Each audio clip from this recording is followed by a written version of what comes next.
Claire, and so I'm going to talk a little bit about respiration, oxygen sensing, and this idea that there might be a really close relative to the ancestor of protomitochondria in modern oxygen minimum zones.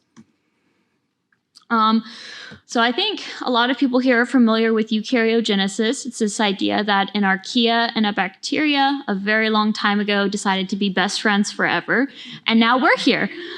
So there's lots of different hypotheses over how this might have happened. And kind of the main point I want to make here is that, one, there's always a bacterial host, and that's generally thought of as an alpha proteobacteria. And there's also a lot of, or has been a lot of talk historically about, is this obligately aerobic? Does it have to have oxygen? Is it facultatively aerobic, where it could use oxygen or not? Or is it kind of an anaerobic partnership that turned into aerobic partnership? So a lot of more quantitative recent research, so kind of this triangulation method, suggests that this new clade of marine alpha proteobacteria from marine oxyclines, and these are really related to a group called Iodidamonas, this is an iodide-using bacteria, might be the closest living relative to protomitochondria. And so, like I said, alpha proteobacteria for a while have been thought of as that sort of bacterial component of eukaryogenesis.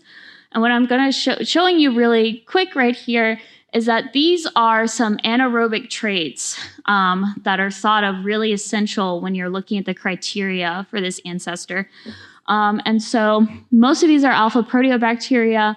And when we're looking at the heat map, what we want to focus on is this green highlighted here. That's this new clade. So they hit all of these criteria for anaerobic traits when we're thinking about this protomitochondria. And then when we're thinking more about the aerobic side of this, these facultative aerobics, we want to think about the terminal electron chain. So what's interesting is that this is comprised of 4 complexes, and these complexes actually have this really phenomenal history of the evolution of respiration inside of it. So from complex 1 to complex 4, we can kind of track as the Earth went from anoxic to the great oxidation event to kind of what we experience now. And so I'm really looking more at complex 4 because within it, this is that last step, that important reduction step. So if we're thinking about protomitochondria, they would need to have this complex 4. So that can be divided up even more into this A to C family. We have an A type, lots of oxygen. We don't have to bind it super well. It's there. But this C family is thought of as the oldest terminal or complex 4 of the terminal electron chain, and that's because it's capable of binding oxygen at very, very low levels. So for this new clade, I had 2 main questions looking at sort of data mining, which is what kind of genes do they have for respiration? Is it entirely aerobic, or is there anaerobic as well? Are they able to sense oxygen, and are they moving along gradients in response to that? And then on top of that, are these genes actually being transcribed? So I did a lot of data mining in the with this nice big data set from the Sandwich Inlet. That's in British Columbia. It's a seasonally hypoxic area, but it's an oxygen minimum zone.